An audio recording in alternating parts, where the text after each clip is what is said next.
This is Malaya. Let me be your guide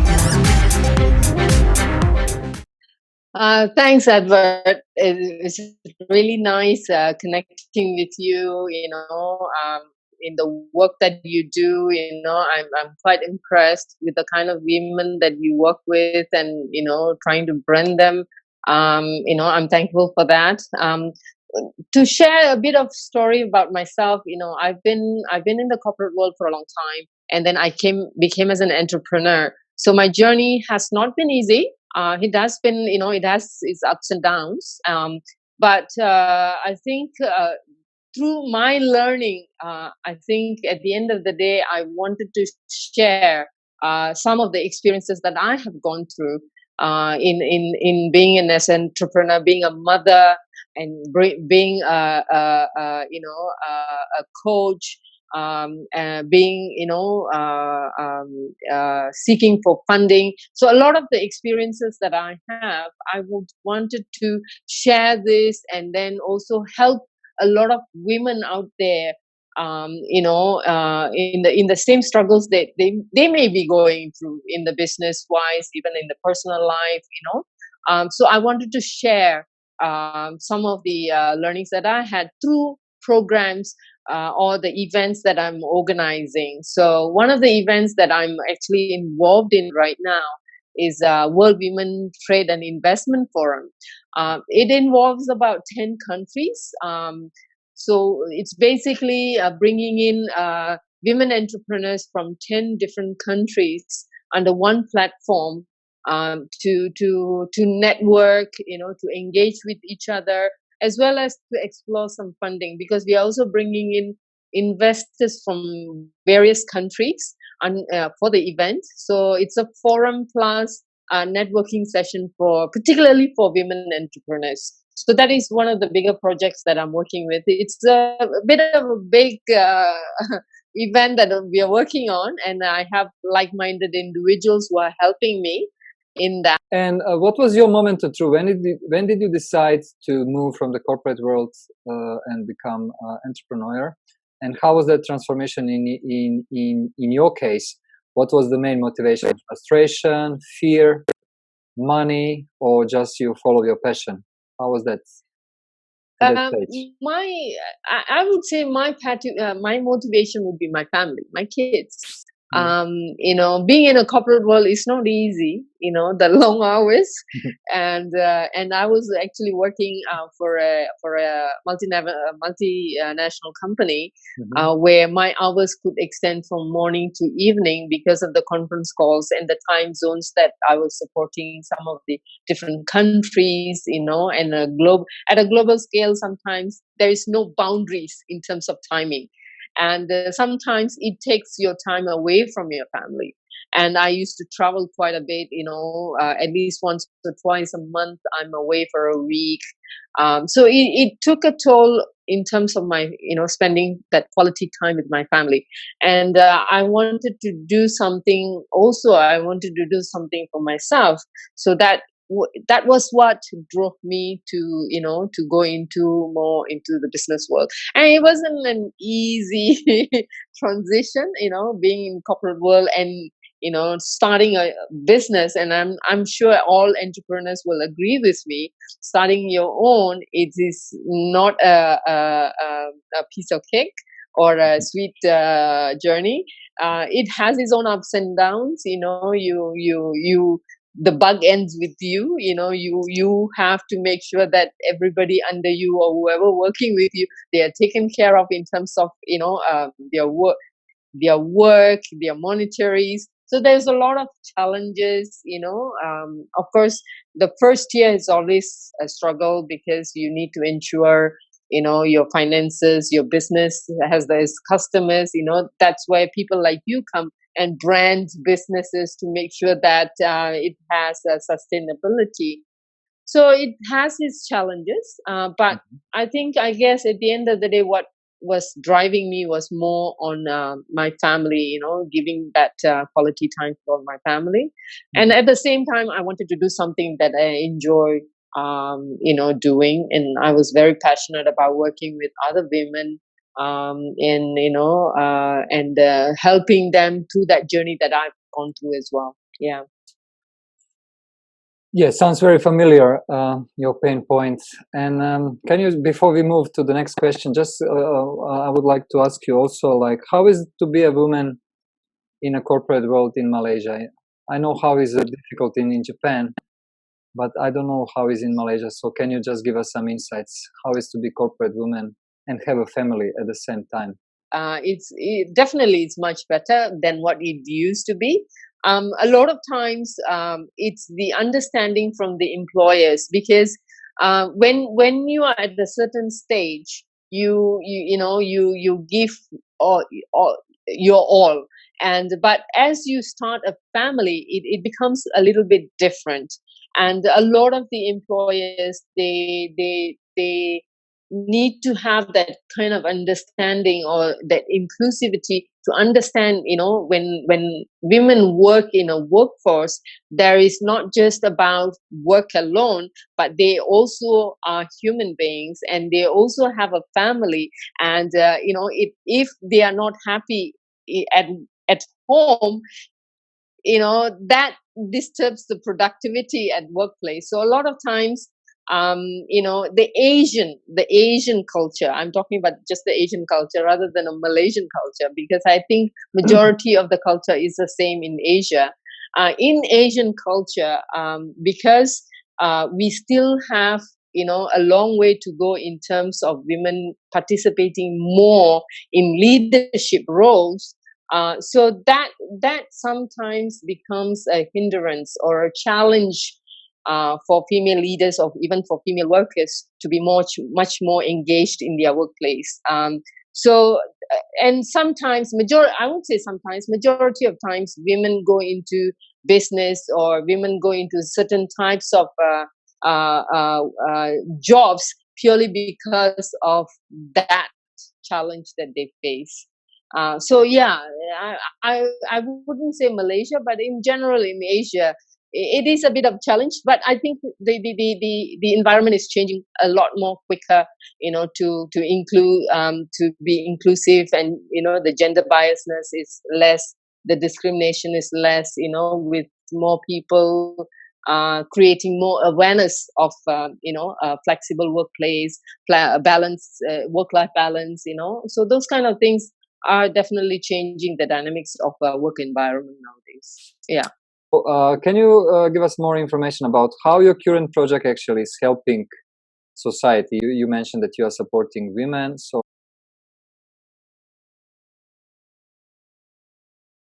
yeah. See, when I started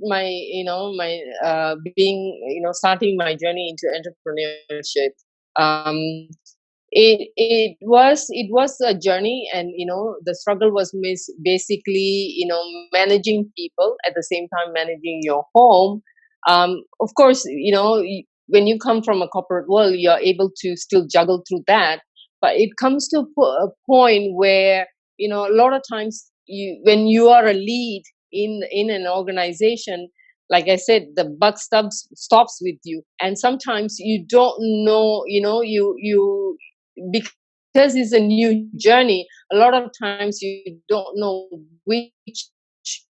We look out for mentors or leaders that we aspire to. We listen to them.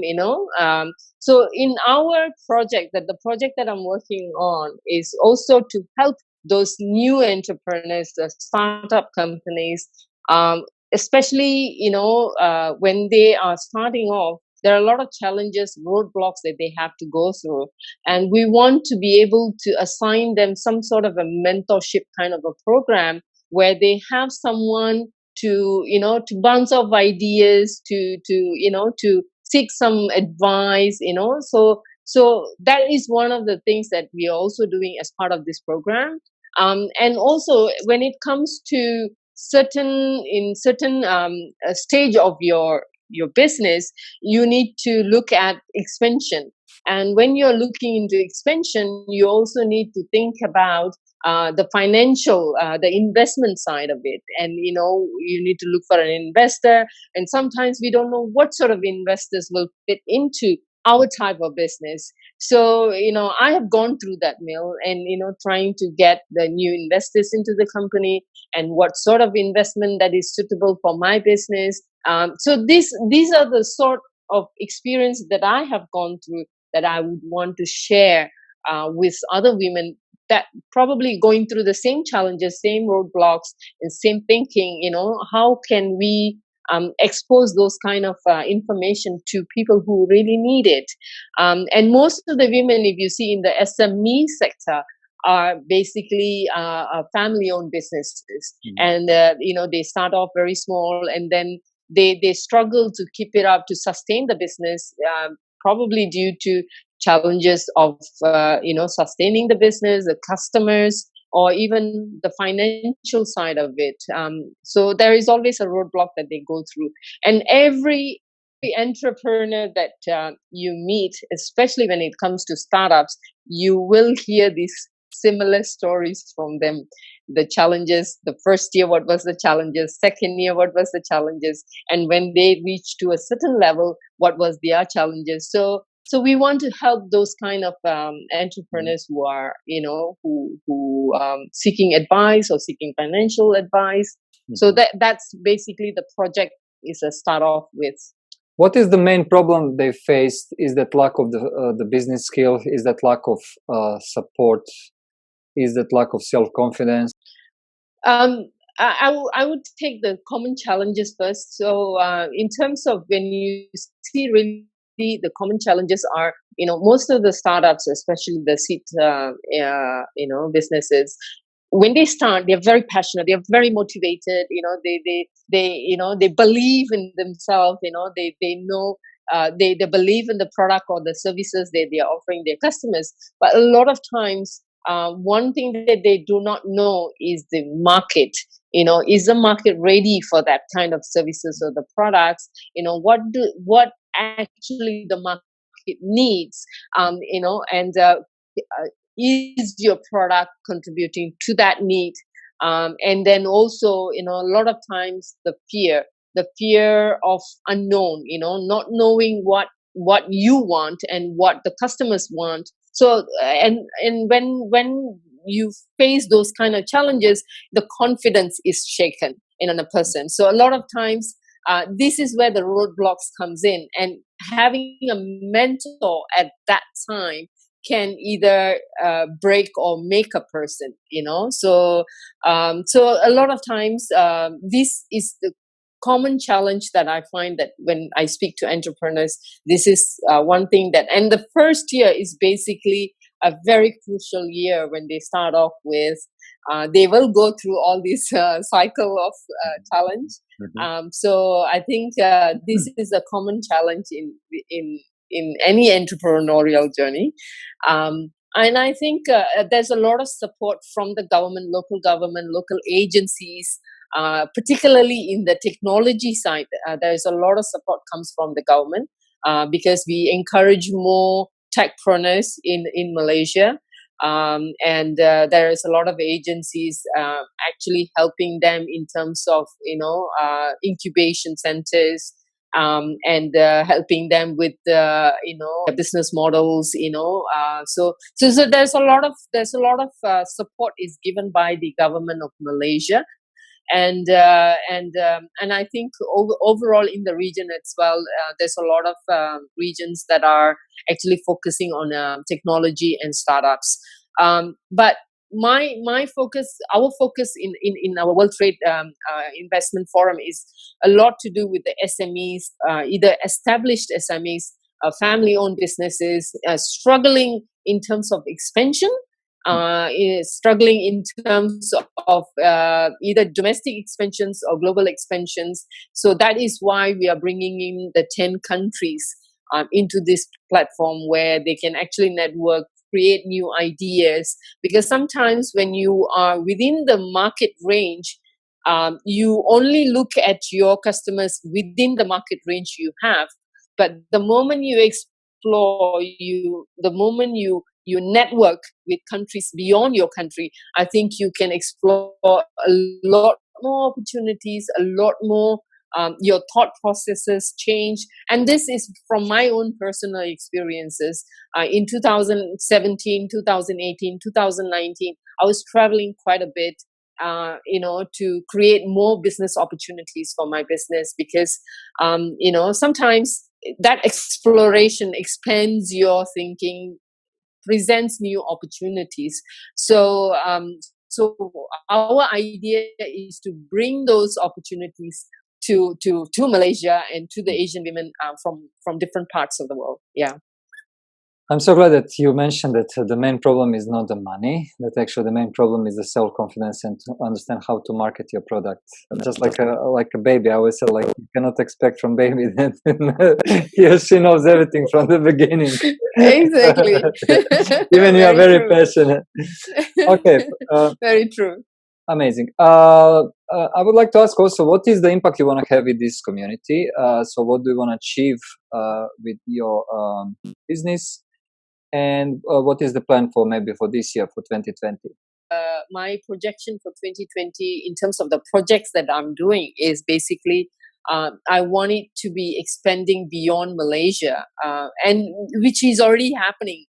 In fact, I have invitations from different parts of the world to do a similar programs like this, connecting Asian women to the African women, Wow. connecting Asian women to the European women. So there is a lot of engagement already happening, and we have already started talking to people.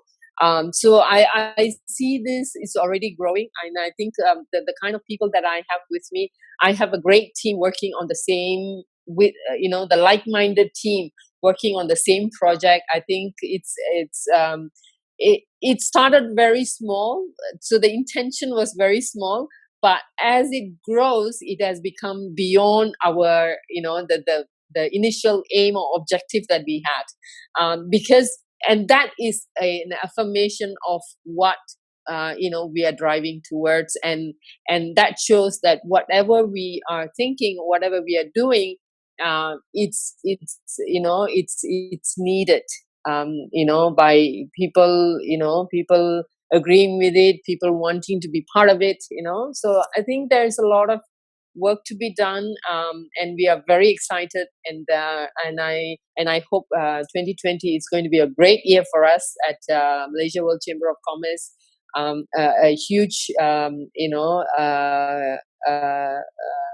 the team is working very hard to make it very successful. Yeah. Because this is the Absolutely. opportunity for you to speak in front of the over 600 women who are entrepreneurs on a different stage of the business. So what will be your message to all of them? Maybe some of them, they want to work with you, or maybe some of you, they just want to be inspired by you. So do you have any final thoughts for our community? Thank you for that.